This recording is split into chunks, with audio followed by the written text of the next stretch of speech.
Welcome to the Gordon Lecture Series.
Lecture series.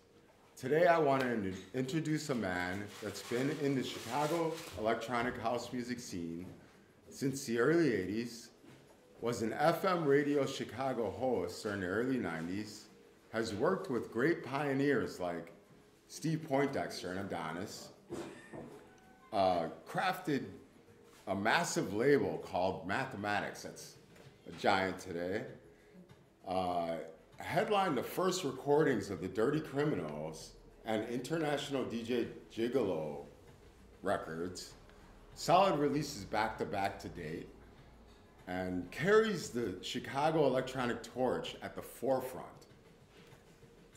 The most dedicated Chicago electronic musician that I know. Please everyone welcome Jamal Moss, Hieroglyphic Being.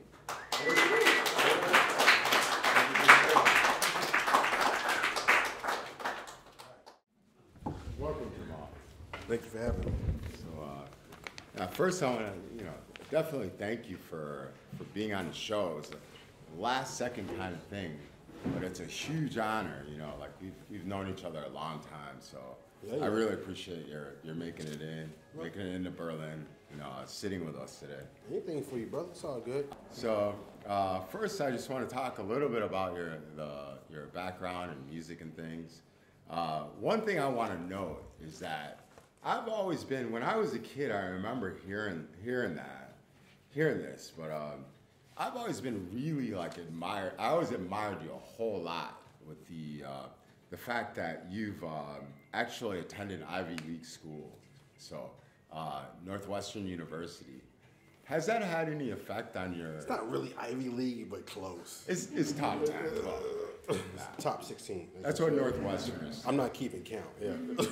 So, I mean, either way, it's a very difficult school to attend. One of the most difficult in the world, and I've always really admired that because number one, we're both you're African American, so a lot of the cool things to do for African Americans, especially in Chicago, aren't so much that. Has that had an effect on your music career? Has that had an effect on mathematics as a label? What would you say that your educational background would have as a businessman?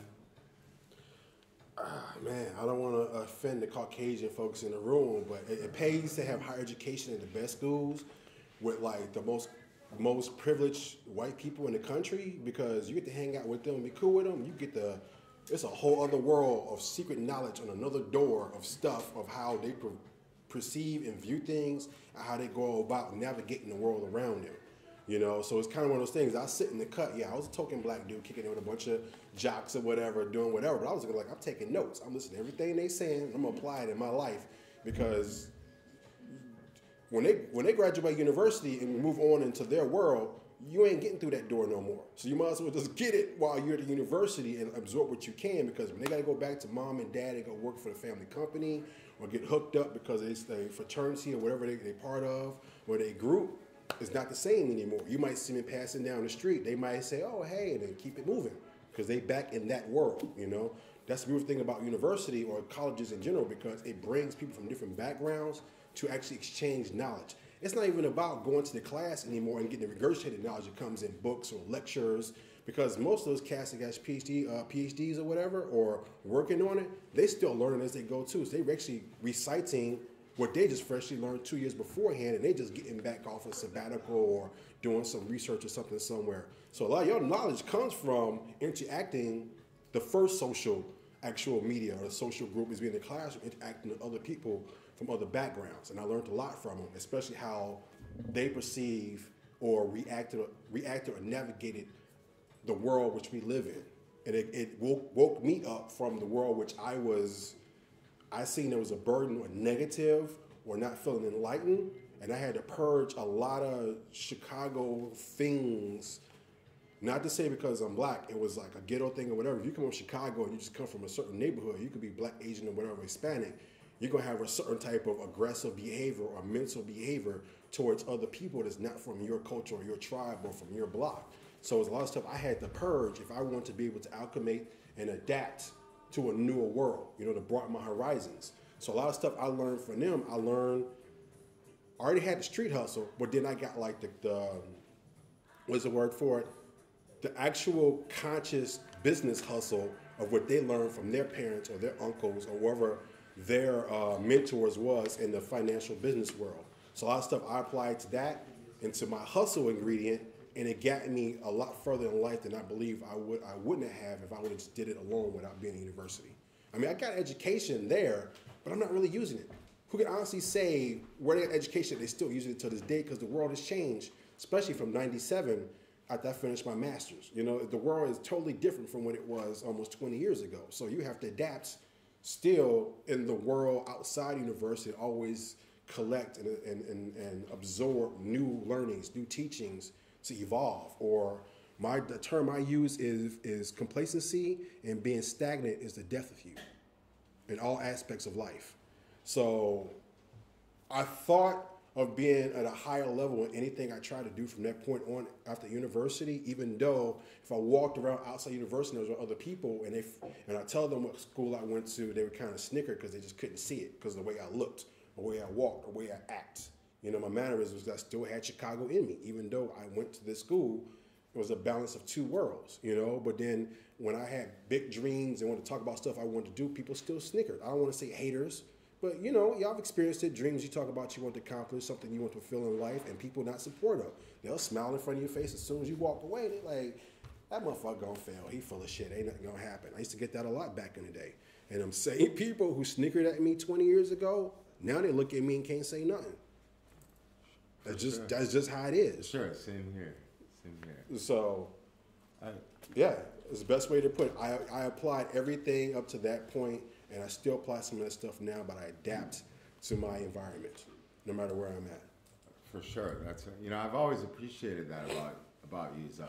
Hands down, if there'd be any moment I could go to you and be like, yo, what do you give me some advice on this or that, So yeah, definitely. I know that you're a person that spreads that knowledge, that thing that especially among the black community in Chicago, and then even among the university students and the people that aren't African American in Chicago and whatnot, who just are ignorant in the sense that they don't know.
So, just into the political views, for African Americans, there's so much crime there. So it's a really, I've always thought highly about you for that. Let me ask you, can you tell us about your first experience with your first release? Like, what's the story about that? All right. Well, just not to cut you off, I'll get to that. Okay. I don't want to put the negative image out there if you're black in Chicago that the crime is high. The only difference is the media is always on the spectrum of black folks in Chicago or in America and always putting whatever they do in the spotlight. So perception is everything. So it seems larger than life. So they just assume all black folks are criminal. The difference between black folks and white folks, no disrespect, some white folks are just smooth about their criminal activity. Their stuff is not on blast. You know what I'm saying? They do it in a smooth way and navigate, like I said, different perspective, different worlds of how to do criminal activity. You know what I'm saying? If you don't have access or means to keep the curriculum going, you know what I'm saying, resources, then as a physical being, if you have lack of resources, then you got to be like primal and you got to take until you get to that point to get stable enough to flip it in Ponzi schemes or whatever you got to do. So I just wanted, for the record, everybody walks like commit crimes. Some are just more aggressive about it because they have lack of resources to get up on the pimp game, and you have ones that have resources to keep flipping the Ponzi scheme and then run the bank scams or the business scams, you know what I'm saying, the loan scams, you know what I'm saying, the white collar crimes. For sure. I didn't term it that, but that's how it rolls, you know what I'm saying? So, for sure. But my experiences with my first release was kind of hectic because I used to run around and sell cassette tapes and CDs, 94, 95, and I was trying to get record deals with people, and then I would like submit stuff, but people would just laugh at me and be like, this is not professional enough.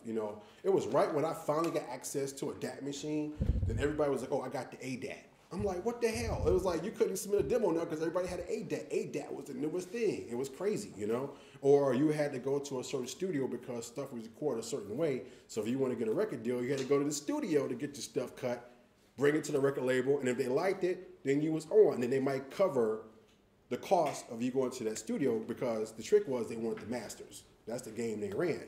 So when I finally did get to the point of getting some stuff that was respectable enough or industry standard, and when they was talking about, oh yeah, we'll pay for your studio time, whatever it was, but we got to take the masters so we can control it. And I was just like, nah, that ain't happening. So I was just like, well, I want to get a record deal.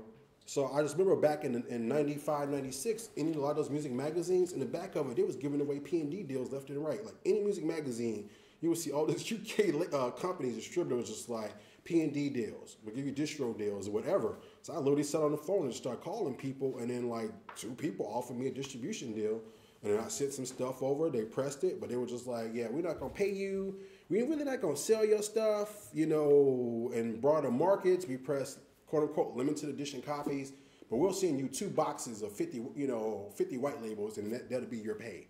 And that's basically what happened. I ran around happy, just basically selling out my backpack, like, yo, if I got my record press. Of course, the haters was just like, yo, man, this don't sound clean. Like, yeah, but that's some of the authenticity in it, those stories are, I remember running into you one day, and you said, here, Tevo, take this. I said, what is it? And you said, just take it, read it later. And it was a cassette, literally a cassette tape with tracks on it, with acid tracks on it. I think I still have it at my mom's house, actually. I'm going to dig it up. Discogs, $200, watch. Tomorrow. Yeah, for sure. But, Jamal was like, whatever. And 10 years later, I see Jamal. I'm like, what are you up to? It's 4 o'clock in the morning. I'm drunk, doing my thing, whatever. And he's like, I just came from a party. Oh, what's up? What's up with the party? He's like, I was playing at a party. He's got drum machines in his backpack. I'm like, what? Whatever. So, hands down, I would say without any sort of question, you're the most dedicated person as far as longevity, as far as the beginning, like from the beginning of standing outside when I was 12 years old in front of Deuces. So I was going to, let's see. What would you say are the best genres, best time periods for Chicago and electronic music? And when did the music thrive? And when, what point is it at today artistically? And when was it really happening? What decades was it really happening?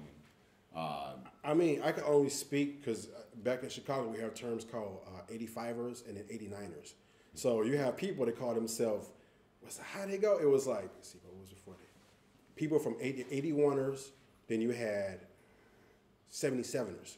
So that was like it was weird because it was broken up for generational gaps every 4 years of the scene in Chicago. So I was more of an 85er. I can't speak for those people before that, you know. So it was just kind of one of those things. For me, me being an 85er was like a beautiful thing because that's when like it really entrenched and like encompassed Chicago fully, you know what I'm saying, with the house music sound or the drum machine culture, you know, as far as that. And then like just seeing the excitement of people belonging to something, you know, feeling like they belong to something greater than what society told them what they were, you know what I'm saying? So it's just like all of a sudden you went from this way of certain mannerism to wearing, you know what I'm saying, designer clothes and taking care of yourself and looking right and wearing nice shoes and looking like you about to walk off a fashion runway in Paris. It was like, that was a beautiful thing to walk into the school and everybody wasn't wearing starter gear. You know what I'm saying? Wearing British Knights and all this other stuff. It made me cringe. You see people walk in wearing Zeke Cararicis, U-Men shirts, you know what I'm saying? Like coasters and yeah, you know, all that stuff and just looking fly and just ready for the weekend, you know? So it was a beautiful thing and people had a certain camaraderie with each other because it was kind of like black ancestors, part of the jazz culture when they wore suits and they went out, you know what I'm saying? Every day they wore a suit because it's part of that jazz culture. So it's kind of a stick how they dressed and carried themselves. And I think it carried on the house music culture to always want to look their best. So you would see people hitting the flea markets, getting old, you know, tapered pants, or getting like the bangs with the hairspray and stuff. No, I remember everybody would go out and break neck and go to like the Salvation Army or like the Christian Ministries and get like $1 bag of Halston suits.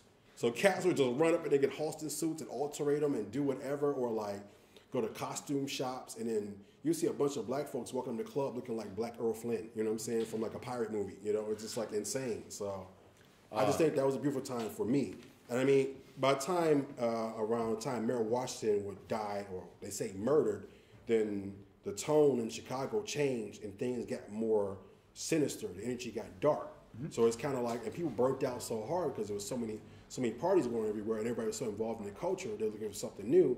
Then all of a sudden you start hearing NWA, and you start hearing like Ice-T, you know, all this gangster rap started to creep in, you know, it was like weird. And then the whole dichotomy changed. Then all of a sudden you go to the parties and it was all these thugs and tracksuits walking up into the party. And it was just kind of like got really aggressive. So it kind of like, it killed the vibe, especially got around like, say 87 to 89. And then everybody just thought it would just die, and it didn't. They don't thought it died because most of the artists who made it big were traveling outside of Chicago, going other places, so there was nobody to really reinvest back into the culture. So a lot of people had to just pick up the mantle. In other words, there was a door open, and people just jumped on and seized the moment, you know, and made a name for themselves. And that's where you came in. And dude had a big following back in the day, and one day just like, I ain't doing this shit no more. I was like, what the hell? Like, he literally just Tuesday night, 500 people waiting out the door for him and Rush. For sure. Yeah, on a Tuesday night, okay? Like, that tells you something. Right. So, you know, it was just kind of one of those things. And then eventually, Derek Carter, Mark Farina, Spencer Kinsey kind of picked up the mantle, and like from 90, you know, to like maybe 94. They picked up the mantle, you know, with Chris Nazuka and a couple other cats. And they were kind of like the counterpart to, because you always hear about New York or how Detroit was coming up, and they're the ones that kept the faith going in Chicago to saying we got our own thing with their loft parties. You know, Diz was doing his thing too as well. So it kept things invigorated and going. And then somebody over there had a loft called 1355 sitting in the back, him and his voice to do parties up in his loft back in the day. Quinn. Chris Quinn, yeah, they had a spot. They used to do parties. A local legend. Yeah, Chicago dope DJ. Legend, yeah, sure. So people don't know about Chris, man. Yeah, they don't know about Chris him for years. Yeah, they need to know. You know what I'm saying? For sure. But yeah, that was just kind of what it was. And I just think around about 97, everything just went to ish. Like literally in Chicago. It's kind of one of those things like you just knew it was burnt out. It was going somewhere weird. It got very watered down and very Eurocentric in the sounds. Like it started getting like lossless, soulless, whatever you want to call it. Don't get me wrong. There was like Moose T and a bunch of other cats out of Germany doing some good stuff. But maybe 20% of the music that was coming out was good. Other 8% were just fillers or garbage or the thing was DJ tools. That was the hot thing. You know, it really wasn't real music of substance, but it had a good boomity boom to it. You know what I'm saying? And it was easy to blend. So it really got really stale and messed up for a while. And I think it started to pick up again for a moment, and then it just got weird again because then all of a sudden this trance stuff started kicking in Chicago, all this other weird stuff like what was that, Miss Kitten, whatever, Electro Clash stuff was picking up. It was just all this stuff. Yeah. It was just weird. It all of a sudden it felt like, are they like protesting like the black culture and electronic music? Because it's starting to feel like that because for a while you couldn't get books for nothing. Like you could walk over and try to pay someone to want to get on and play, and they still wouldn't want to put you on. It was just like insane. So they had the what was it, Crowbar? This era, you know, Psycho Bitch. She was a long-standing DJ. Yeah, because she used to do Medusa's too as well with Terry Bristol. Yeah. Speaking of Medusa's was a monumental club in Chicago that was primarily punk in the late '70s. Then in the early '80s, it turned to new wave, and it went through to the early '90s in new wave and then house. And so they had some artists, you know, like Frankie Knuckles, things like that, play like, you know, the early '80s. But primarily, the club was known for its new wave. That's where I met Jamal. I can honestly say Medusa's would be like the beginning of the global underground, where like people from all around the world, because it was close to DePaul University, Loyola, was a couple of train stops away at R2 Chicago downtown. So you had youth coming from all over the world, and then that was the place they would go. And I mean, literally, you would run into people from Japan up in there. Mm-hmm. You know, you run into people from Brazil up in the spot. So it was just kind of one of those things. They came there and they got educated, and it was just like this hotbed of like a global underground community. So I wouldn't say they played the deep stuff that I was used to, but it was cool because it was a mixture of some of everything. So it was kind of cool for them to go there and they could play Armando stuff, and then they could play, you know, 808 State, or play some Pet Shop Boys, or play some industrial stuff, some KF, was it Kill Motherfucking Depeche Mode or whatever. And yeah, whatever the hell the term was and stuff. KMFDM.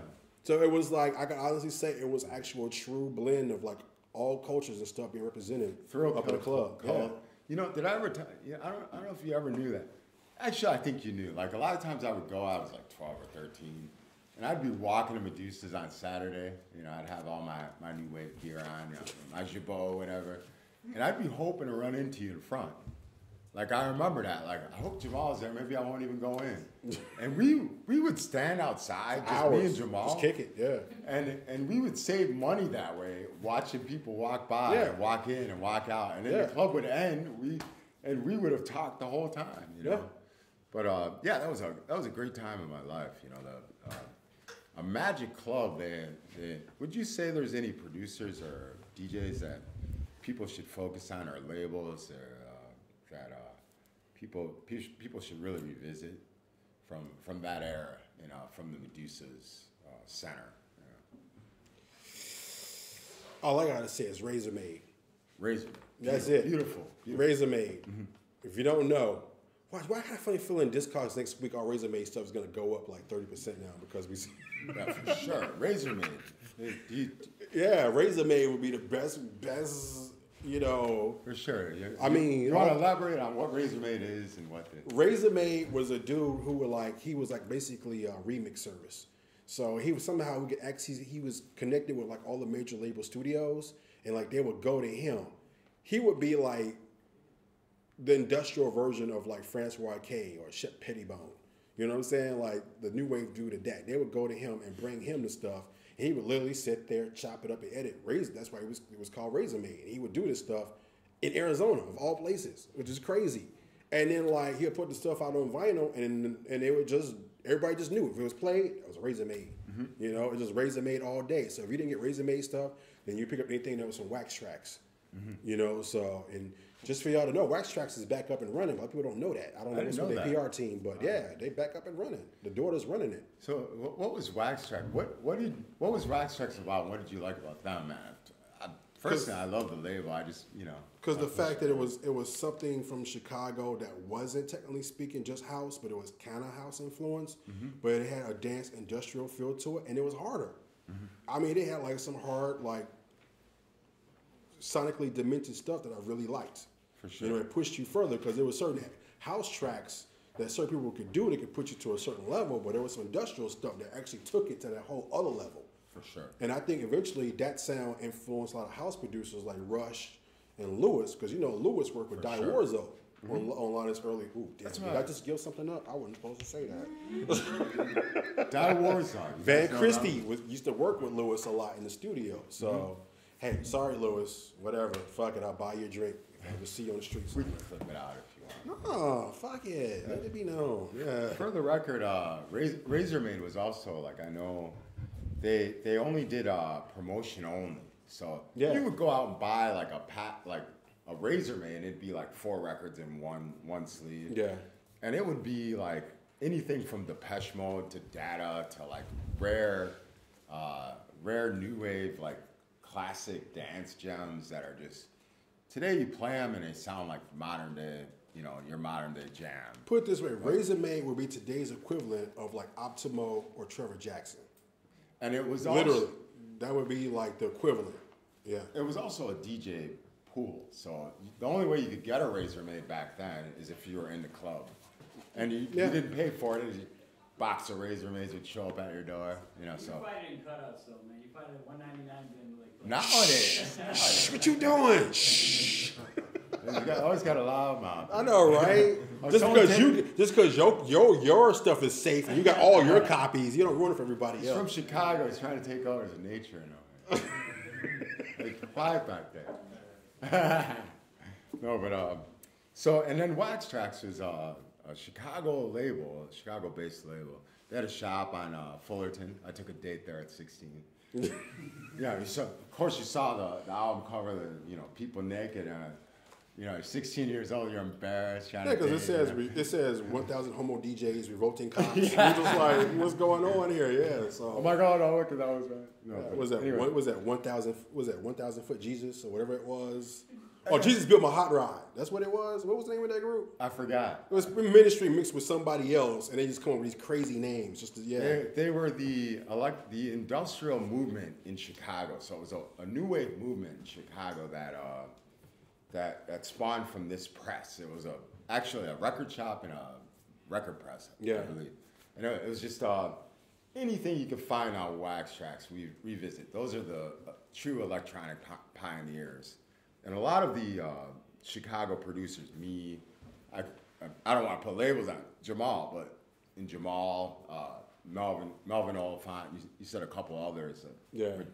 Guy Warsaw, Ministry, a lot of us came out of Medusa's, his club. It was that magical, and we're raised on like Wax Tracks and like Razormaid. And don't forget, because I think Pius was like the Euro wing of distributing a lot of that stuff, and they distribute a lot of industrial labels too. I can't think of the names off the back. You know a couple, Chris? No, Pius Yeah. is the one that's the first one I could think of. Yeah. But Pius distributed a lot of other industrial stuff as well. So it was like a good relationship between Belgium and Chicago for like a number of years. So let me. I want to go into some of the current state of things. Where do you see Chicago culture and music today? Is it at a low point without house music at the forefront and mainstream? As in, back in 80, 85, even, 89 through 90, even 93. I mean, you'd see lowriders pumping the Saturday night, I mean, it's kind of one of those Now things. you don't see that. It's kind of one of those things, everybody's following the commodity, what I'm saying, the brand, the trend, where they can get their next, meal from. So it's just like they're going to follow whatever the tide goes or the powers that be that control, the perception of the tide. So it's like, Chicago, not everybody's supposedly house, but it's just like you would go to like the Chosen Few picnic and they play that same old spiritual house stuff, which is a bunch of New York records. They play some old disco. Don't get me wrong. There's a lot of good disco out there, but they play the same traditional disco stuff that we've been hearing for the last 30 years, and there's other deeper stuff out there. And it's just like, a lot of times at stuff like that, they don't play any of the newer stuff. I don't really concentrate on playing any Theo stuff or Omar S. or, or playing any Cal Hall or playing any of the newer or even should I be saying Motor Drum City Ensemble? But you know what I'm saying, right? It's like it's not like they're really reaching past where house evolved. There's a lot of other good records out there. There's a lot of good records out there in the music industry in general. That's not even part of dance music culture.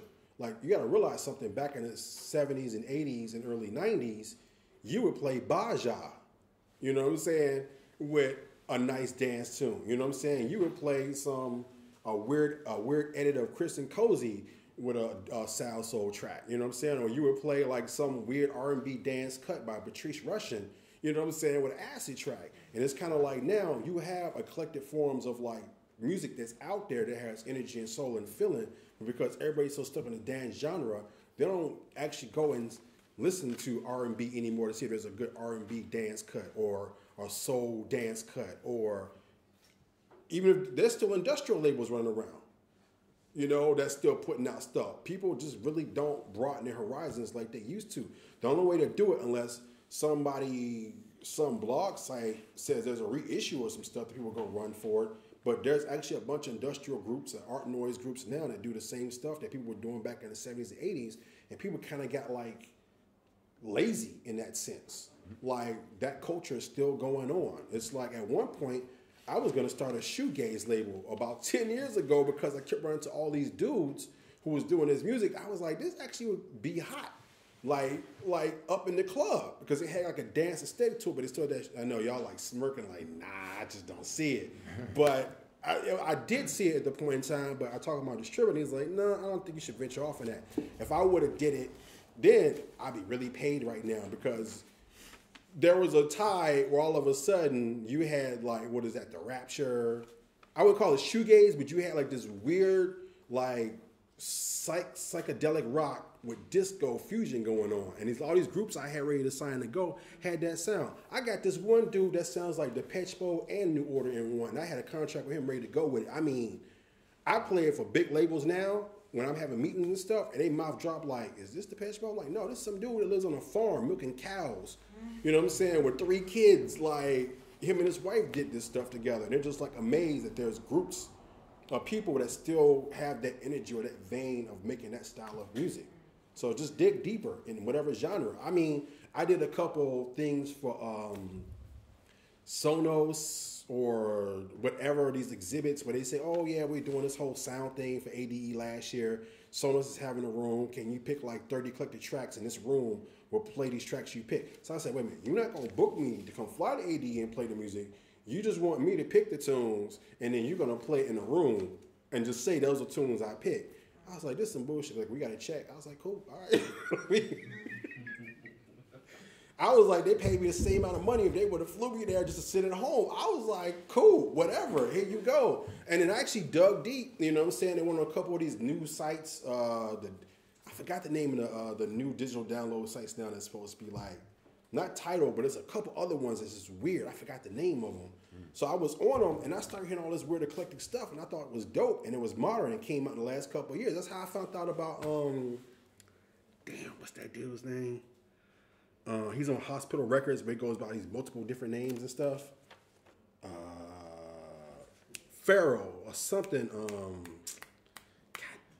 It'll come to me later, whatever. Just, I found all this weird stuff that was out there, and it was just like, when I sent it to them, they were shocked. They thought it was like some older stuff from the 80s. I was like, no, this is stuff that came out like 2 years ago or last year. So I never knew what happened exactly at that exhibit they did. I don't know if it was positive feedback from it. I don't know if Cat was taking notes like, oh, that's hot, I'm gonna bang that next week. Thanks, Jamal. Sorry you're not here. Whatever it is, yada, yada, yada. You know, so yeah, it helped me after doing that to start digging deeper. Now I just leave my Pandora on. I literally have my Pandora on and sleep at night, and then I'll hear something banging, and I'll wake up and just take a note. I'm like, nice. I gotta go find this piece right here. Nice. Like I got a Kristen Cozy station, then I pick about 5 tunes, then they find other tunes that are similar to it, for sure. And then all of a sudden, all this other stuff that, you know, that just pop up. There's a group called 16. I thought it came from the 80s. Found out it came out 3 years ago. It is banging, yeah. For sure. I've seen a few people where they craft like just a statement, you know, out here and in a club, and just have to go to the DJ booth. What the heck is that? You know, where it just really captures you. You know? Yeah. But and been shocked because it's some new material. someone 20 years old out of, you know, England or somewhere, out of somewhere where you wouldn't expect it to come from. Yeah. Not that anyone makes bad music. They're one of the best supporters, the best early supporters known worldwide. I don't know that. Yeah, until they hijack the sound and run with it and make millions of dollars and then forget about where they got it from. Let's keep it real. For sure. So, you know, I mean, there's you know, there's a lot of the music business can be a little bit, you know, whatever, you know, mom always says it's shady, watch out, you know, what have you. So it always, you know, it always has that touch of, but all business does, you know, just like business with criminals in, you know, any country, black or white, or, as you said. Whatever, yeah.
So yeah, then that leads me to say to ask, where do you feel, you know, in the disco era? 'Cause, you know, a lot of what we do is based on, you know, the spirit of disco, the free spirit of you know, love on a dance floor, and like the free spirit of the music in that way. Where do you feel the spirit is today?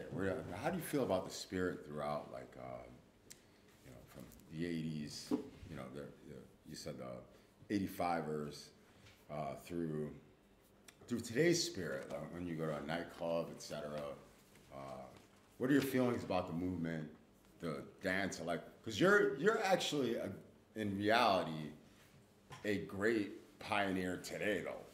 So you're crafting the new ground that today that will, in 20 years later, be looked at and said, this person kept that torch and throne and movement.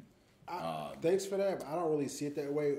What I, technically speaking, try to do is show people in Chicago, you can still do what you do, but just fight for your piece of the pie in the global music dance scene.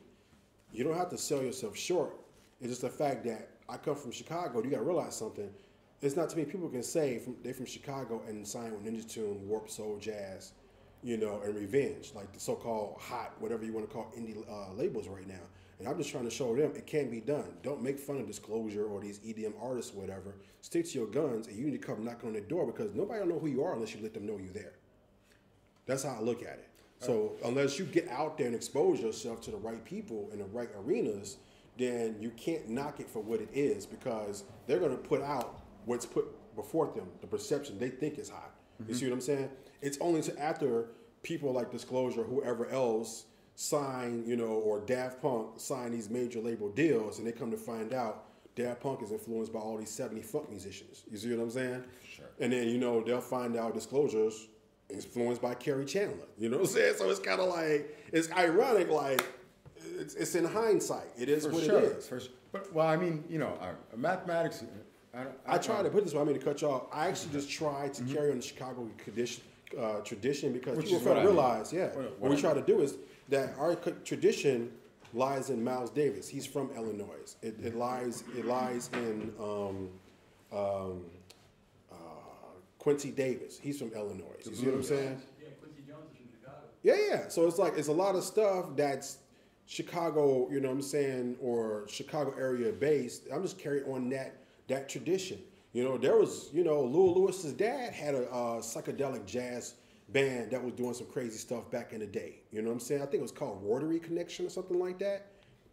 And then you know who I'm talking about. And they had other influences working with other people. You know what I'm saying? It's a deep Chicago tradition. It's going. The only difference reason why Chicago's tradition is not really highly known for what it does for all types of music is because we didn't have a camera on us, say like New York would or say LA would. You see what I'm saying? So we would still have like a great historical history if there was somebody here actually recording it. You know what I'm saying? That's the one thing I like about Chicago. They were too busy dancing and making stuff and feeling it instead of just like, okay, let's get something prepped for a marketing team to get in front of a TV program to manufacture and sell this new phenomenon. We were just existing being. You know what I'm saying? It was only until about 87 when the world started flying in and then disrupting the prime. You know how in Star Trek they say the prime directive don't interrupt the inhabitants from their natural cohabitation because it might disrupt them from truly evolving to the truest, you know what I'm saying, evolution. That's what happened in Chicago. All of a sudden, 87, people started disrespect the prime directive, and the stuff went just weird. You know what I'm saying? As far as where it needs to grow, you know what I'm saying? What it needs to happen for it to be in a better place. I mean, what I mean by that is, of course, is mathematics has a label of the year a few years back. It really drives that carves that valley from Chicago to Europe, and really drills Chicago a good valley for number one new artists and new artists coming after us, young people coming after us from Chicago don't have an opportunity in school or et cetera that can one day travel the world because of what you're doing. I mean, that's reality. Yeah. And so when I say that, I mean, you're actually, if there were an expert in house, like, you know, you'd be literally on the panel of 3, on the panel of 5, on the panel of 10. I would say 10 because there's a lot of people who know like true like history. I mean, today, putting out stuff regularly today. So from that standpoint, I mean, what would you say the spirit of dance music as a whole, and then Chicago electronic music is at, and as far as a movement from its root in disco, you know, the spirit of the music. How's it's not? This puts it's not the same. No disrespect to the people that's trying to do what they do in Chicago. Mm-hmm. I would say it's all ego driven now because it's a hype thing. What's going to happen 5 years from now when Chicago house is not the thing anymore? What bandwagon they're going to jump on? What's going to happen to the culture then? Right now, they're only doing it because, Obama, did a live broadcast that shows a few picnics. So everybody's like, oh my God, house is the stuff now. If Obama did an impromptu video, say hello and invite the chosen few to the White House. So all people see is dollar signs. So now they're going to trick off and hoard the culture more.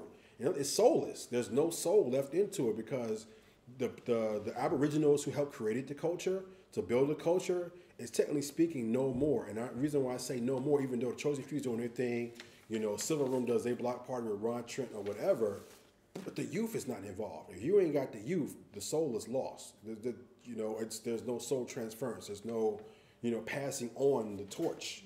So they can sit there all day being 55 years old, trying to get the accolades they wanted to get 20 years ago, but they couldn't. And I think that's selfish.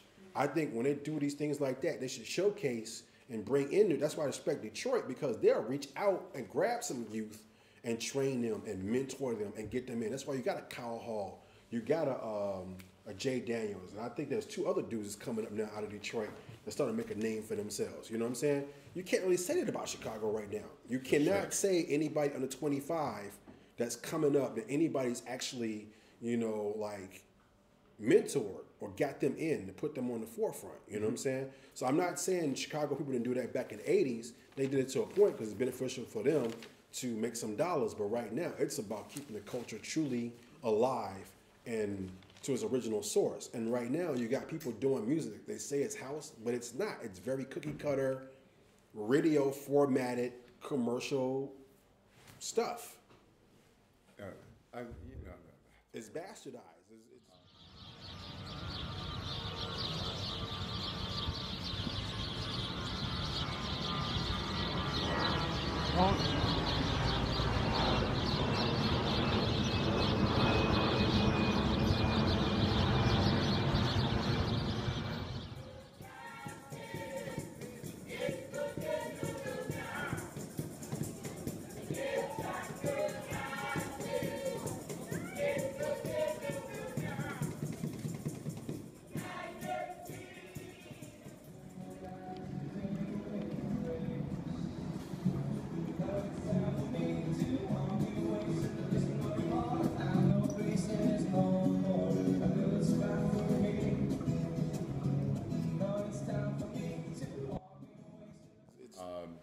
Then let me change things a little bit, put more of the focus on you and mathematics. Are there any theories that kind of guide the label, or theories that you want to move the label towards?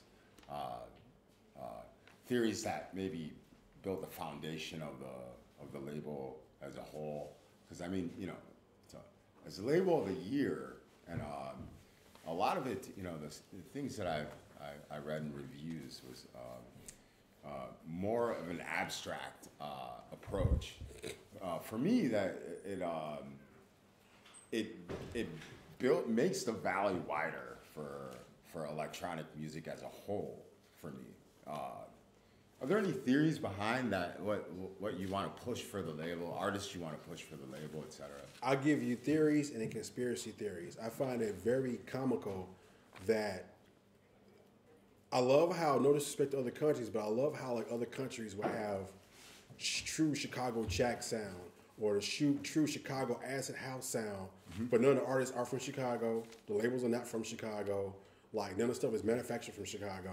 But then here I am, a label pushing basically over 100-something releases from Chicago, manufactured from Chicago by Chicago Cat, with some legendary Chicago people on the label, but they don't talk about that. And it's kind of very ironic that it's never mentioned. You'll hear about Chicago all day in the sound, but mathematics is not talked about nowhere in the media or the mainstream whatsoever. Not taking anything away from Relief or Casual, but their output stopped a couple of years ago. They do some stuff here and there, but it's like, I'm kind of part of the continuum. There's like really no Chicago labels based in Chicago coming out of Chicago at this point. So when I look out and I see, this new people doing the Chicago sound, but they're not from Chicago, it kind of like irks me.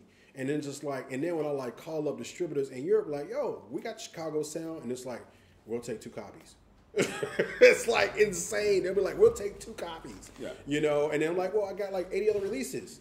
We'll take 2 copies of the last 10 releases, but we don't want to talk about the rest because it's almost like they don't want other people to know we've been around doing it since '96. It's like insane. It never stopped. I just love how it's just like they'll do write-ups about the Chicago sound, and they'll go find some dude who makes gospel music now, and all of a sudden he's a house music producer, and he's in front of TV talking about how he's been keeping the house culture alive. And I'm looking like, dude, you've been on the road on a tour bus with a church going to whatever. How you been keeping it alive? Or dude, you're from Iowa, man. Or and then when this gets out, they know who I'm talking about. I'm like, you've been working at Jive Records as vice president, supporting a pedophile. You know what I'm saying? Got him signed to the label and got some other demonic, sorcery going on. Signed these other artists to Jive, Zomba, whatever you want to call it, supporting them. And all of a sudden, house became a trend. And I'm thinking like, wait a minute, you was at a major label and you couldn't go back to Chicago and find artists and then like put them on at Jive or Zomba and then push them as far as house. But now all of a sudden, you come back and do this function you claim you've been doing for 20 plus years, and you got you and your boys up there as the holy ones. I can't say the real name because then they know I'm truly dissing. But I find it ironic. It's just like, okay, you're all about this culture, but why are you not signing and nurturing the next generation, and you got access to major label heads to push this sound? For sure. How is it you gonna run to, who's the motherfucker that throws cakes in the crowd? His dad owns Benihana, whatever the fuck that is. Good that we can't remember. I know exactly, right? But then they'll go to cats like that and say, yeah, we want you to remix this, and try to do a house sounding track. You know, if you hear the word house and you look at what's out there in the media, it's a joke. I mean, it's like, for a while, all R&B cats sold out, you know, like Usher and Akon, you know what I'm saying? They hooked up with these cats and it's like, yeah, we want you to do the house sound. And it was just like, this is not a house. And then like people got this whole misconception of what the sound's supposed to be, and then that perception messes it up and it bastardizes it more. I'm all for that. The argument there is not easily seen, but it's more easily seen as this.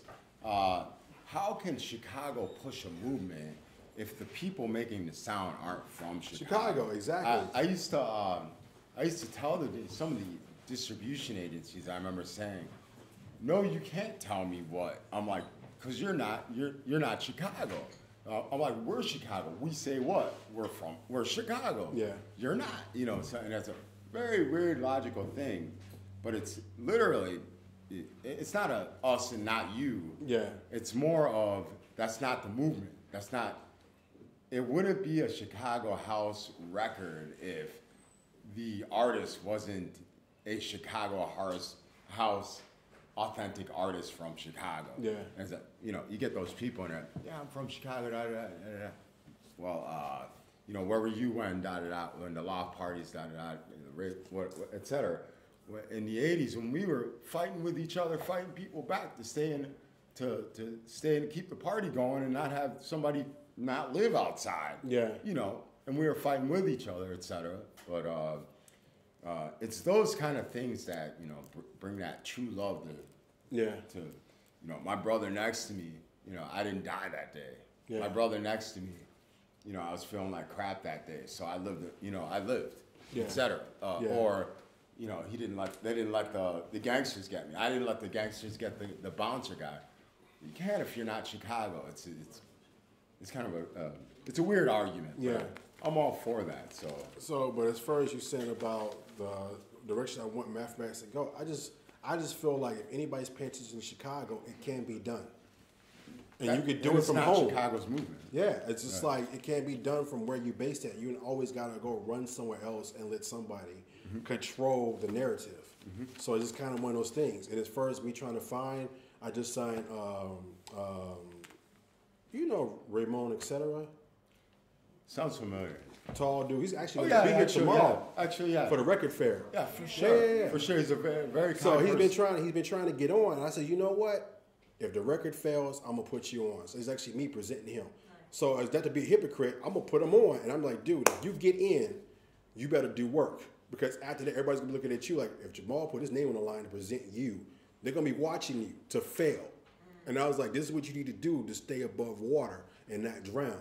So I pass on the blessing to him and hope it works out. There's 2 or 3 other people I'm trying to work with right now in Chicago and see if they really want this, and then see what happens. But my problem in Chicago now, when I go to people and talk about doing this, they look at me like I'm a major label and they thinking it's like big bucks. I'm like, no, this is straight homegrown. I got enough to press some vinyl. You know, I'm still in, well, put it this way, I think officially as of October, I will finally not be in debt after 20 years. Like seriously. And even then, when I finally do see the $2 plus, finally overhead, you know, it's like it's gonna go right back into the label, you know. So it's just like I gotta find other people. But as far as me listening to demos coming from outside of the U.S., outside of Chicago, I kind of shut it down because cats will send me these. I don't know what these are. I think they hire a marketing team. They do like nice little like layouts and spreads and stuff, and they got like that's like a website. Yeah, it's weird, and you get hit with all this stuff like nonstop. And you're like, what is this? I got so many of those. And it's like demos. It's like Ibiza dub trance. I'm like, what the hell? Like, did they even listen to? Like, why are they sending me this stuff? Or you got this dude from like Yugoslavia somewhere talking about, oh, you know, I got this hard gabber / like dub sound. I'm like, you click on it as a virus. It's something weird. I'm just like, I can't even do this anymore. So it's just like now I try to work with artists I worked with before, or just try to find people from Chicago and just try to get whoever I can out there. Well, I still got the resources to do so. But I kind of let go of the whole everybody else is doing Chicago sound but Chicago now. I just let it go because it made me a little ticky boom boom. Keep thinking about that. It's almost like a Robin Hood thing. It's like we see our, and honestly, being in Europe, you see, you look back on Chicago and you see that people are actually suffering, like in reality. There's a lot of cats here. broke. It's everyone's prospering and just in the spirit and stuff, and it's and then you see these companies that's kind of smackdown companies that are Chicago companies, and they look at it as something as a business etiquette. No, you're not Chicago. That's not the movement. That's not why. That's not why we love each other. It's not why we make the music. That's not the underground way, So, and they can't because they're not from Chicago. Either way, I'm gonna have one more question if that's okay. No, that's cool. That's cool. And then I'll hand you over to the crowd. Hopefully, you guys will have a couple of questions for Jamal. But the last question's the classic question that all Gordon Lecture guests get. So whether DJs should play for the crowd or play for only themselves. Both. That's like a weird question to ask. It's like whatever you play for yourself and you love most of it's genuine and it's got like structure and it's got soul and it's got I would call reality to it sonically. Then you're doing it for both the crowd and you. If you're just playing for you, then you can stay at home in your bedroom and do that. But when you come out to the crowd, you're trying to educate them, you're trying to uplift them. So, and you're enriching them and their souls and their spirits at the same time you're enriching yourself at the same time. So I just really kind of like not have a hate or disdain for so-called DJs who go out there and play those same sets. They book three times a week, making 10 G's a gig, and they go out and they play the same tunes. I mean, I don't think they swap out their record bag or their CD DJ or their USBs or whatever, and they get mad loop to play them same soulless music to these people, and it looks like the Walking Dead, you know what I'm saying, with a kick drum at a lot of these parties, and it cracks me up because I'm like, I just caught this dude like 5 days ago in another country, and he's playing the same set. It's just like, how much is he getting for that? I'm just like, wow. And then the kids, because of perception, think it's larger than life because they see the stage, they see the lights, they see the video projections, they see all these people. So in their mind, they thinking this is of substance. They're not looking at if you're on the south side of Chicago at the Hebrew Center, and there's like 200 black folks over 40 still dancing, you know what I'm saying, to like real genuine music. They don't see that substance. They just see this old people who just can't let go. And realize these are Aboriginal people who helped this culture come into inception. So it's just like it's day and night. And these people who actually do it on the south side, they don't get paid. They do it for themselves and for the people. If they do make some money, of course they go buy some more music. They might go get some Harold's chicken and, you know what I'm saying, a little sack, smoke up, you know what I'm saying, get some records, teach out the dinner, and that's about it, and then plan for the next event, For sure. Thank you very much. Kind thank you, Jamal. No, thank you, sir. So Appreciate you. Huge honor, man. You guys have any questions for Jamal? Completely welcome.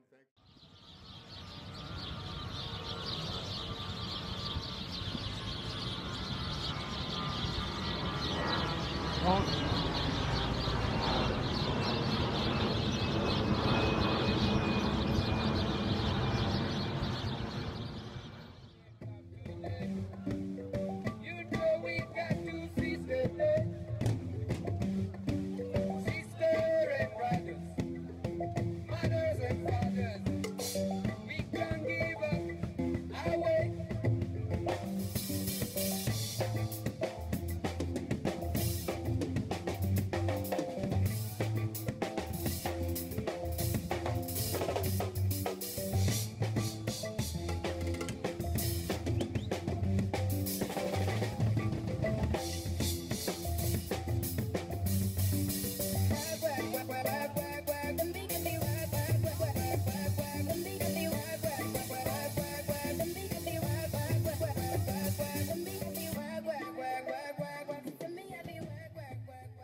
sort of this older generation not really wanting to reach out with the youth at this stage, I wanted to ask you if there were any maybe like ways or initiatives that you have been considering or that you're sort of working on in your own way. Do you try to do that at all, or is that something that you try to incorporate into your thing? Or let's just put it this way. I basically got away from my prime directive, and I just said I watched how the industry works.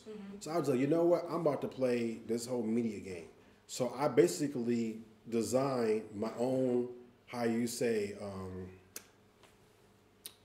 I architect a universe within the universe, and I said subjectively, I'm gonna try to make the marketing game work to put the spotlight back on Chicago. And if you've noticed, for 3 straight years, I've been in all types of publications, magazines, everything. Absolutely. But it still goes on deaf ear. It's insane. And I'm not saying I'm doing it trying to get gigs or high profile paying gigs. I was trying to do it to put a spotlight in Chicago, let people know you ain't got to sell out. You can still do what you do and still get on a global level with the same marketing scheme or Ponzi scheme they're doing with this music, but you just got to fight for it and work and hustle to get it out there. And the whole thing is, though, I was in like Chicago.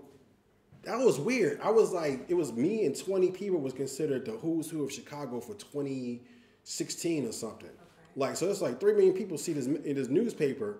Then all of a sudden I'm walking down the street and I got 19-year-old kids handing me like trill music. You know, and like some hip hop stuff. I'm like, no, if you read the article, I don't do that. It's like, oh, just give it a try. And I was just like, oh, what you want me to sound like? I just said I want something that's good and that's energetic and uplifting. Oh, you want that Kendrick Lamar shit, right? Yeah. I can.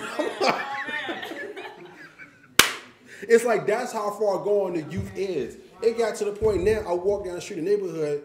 I got dudes walking up out the insurance place. Some old Jamaican dude works at the insurance place. He see me in the paper. All of a sudden, he's like, oh, I used to produce Kanye and Rihanna back in the day and blah, blah, blah. He was like, I got these other artists, you know, can you put them on? I'm looking like, can't you call Kanye or Rihanna? Like, what the fuck? You're telling me Sly Roby, your homie, you know what I'm saying? Like, what's going on? You got a business. If you know the business, been in the business, how come you can't do it? I actually tried to work with a dude and I heard some of the artists. And I was like, dude, just get me a CD. Let me sit down and pick what's cool and I'll let you know. Dude started playing me YouTube channels and SoundCloud. 55-year-old Jamaican dude. I'm like, are you serious right now? Like, where's the actual... Then he wanted me to go somewhere into somebody's studio. And some people, you know, you go to somebody's studio somewhere in the middle, somewhere that's kind of suspect. You don't know where exactly is. I'm not saying anything ain't going to happen. When you go to people's studios, you'll be sitting there for hours just hearing BS music. And they won't even play the real stuff to you. So I wasn't down with feeling that. But I said, I'll try to hook you up through my resources and try to get something out. But he kept getting weird about it because he's on that whole control thing. So he had like these very talented artists. And I come to find out I took some of this. It's messed up. I had 3 songs he emailed me, MP3. Then I had to sit in his major label office in London and then play the stuff on YouTube and SoundCloud. You know how embarrassing that was? And then they wonder how people in Chicago can't get on because I'm trying my little resources. I'm offered a deal, but I'm sitting there trying to get other people on. I'm sitting there clicking SoundCloud and YouTube in front of major label execs. They looking at me like, you got a good heart, but you a stupid motherfucker. Like, that's the energy I was kind of getting. And they're hearing this stuff, and they're just like, oh, this stuff is hot. You know, I was like, I'm not into this culture or whatever it is, but maybe you can let me know. And they start off the back saying, oh, this sounds like blah, blah, blah. This could work, this could work. But then it gets into that whole legality thing because dude doesn't want to like free up the artist. They got to be under his production company. He wants them locked down. So, and then the major labels, you know, they're like, no, we gonna control everything. You know what I'm saying? So it was kind of that weird dichotomy, you know? So it's kind of like, and I told dude, I'm in the middle ground. They just said, if you pay for the masters in the studio, then you're good to go. But if they got to spend any money as far as any like recording or touch-ups, then they want partial ownership into the masters. And that's when things start going weird. So now you got these 10 young black artists out of Chicago won't go nowhere because everybody's cocks and egos are in the way. So their careers are, you know, put on hold. And they're still sitting in the crib every day making their beats, putting their stuff on SoundCloud and YouTube, hoping they can get a break. And if they do get a break, they're under contract by this dude that's got them locked down because he finances them. So it's like, then I'm caught in a tricky situation because I want to help these people. Then all of a sudden, I'm in a weird situation, and then I'm left with egg on my face because I'm trying to make things work, but nobody want to make it work because everybody wants to control stuff. Right. And You know? Yeah, it sounds like also because of the ways in which things have changed now in terms of the negotiation business side of it and just contemporary media and how all that works is kind of poisoning that Yeah. ground. Yeah. And then it hurts my heart because I really want to help these people out. But I just told dude, I said, no. And I told him, I said, listen, I'm not going in no studios. You find 10, 12 good tunes of these artists you want to represent. I said, they still put it out, but they said they want me to remix it. So technically speaking, you'll still control the original works. All I'm going to do is do remix versions of it, put the stuff out. If it blows up, guess what? You still retain the masters. You still got the artists under contract. But at least get them some exposure on an international scale and then see what happens. And then nothing. Because people's ego's in the way. So you got like at least 10 people, a new generation of youth of people out of Chicago that could come up, through the ranks and be heard globally, but won't now because this whole fear of whatever happened with Rihanna, Kanye, and all these other people he supported back in the day, and Common and stuff, he think he's going to get burned again. I'm looking like just because something happened, I'm like, you own an insurance company, you driving a fat ride, you okay. Like, why are you trying to, I had to let go. And then I run to other people I want to work with in Chicago as far as doing music and stuff, and they're scared. Or they don't see the big picture. Or they don't see, there's a lot of people in Chicago still think you can't make no money with this. That's the biggest lie that's ever told. You can make money in this industry. You just got to not rely on trying to do tours. You got to know the stuff behind the scenes as well as trying to be out in the front and be Johnny Bravo. So the one thing I learned from my mentor is you got to learn the stuff behind the scenes and learn how to be self-sufficient without ever relying on the industry to get a gig or beg some booking agency to try to put you on because you're doomed to failure. He said, if you put your fate in one man's hands, you're doomed for failure. And that's usually what it is. If you got to sit by the phone and then beg an agent, but hey, I got this month off. Can I come over and do this? And you call them 5 months in advance. So they got more than enough time to try to put you on. But then a month go by, we're working on it. And then you hit me up like, hey, what's going on with it? We got a few bites, and then all of a sudden weeks go by. We got something for you. Just hold on a little bit longer. You what? And by that time, you could have hooked up your own stuff. And then by the time 2 months before the date you're supposed to leave, they're like, oh, we got 3 things. Everybody else on vacation or, this and that and blah, blah, blah. Or they're already booked, months ago. But I'm like, yeah, but months ago, remember when I hit you up to hit them up then to try to make it happen now? It's like, and then you screwed, it's kind of messed up. So it's like I learned to be self-sufficient. If I have never had to go back on the road again, I still know how to hustle. I never lost that, you know what I'm saying? I could go home, make beats, do my CDRs. I never stopped doing what I was doing since 95.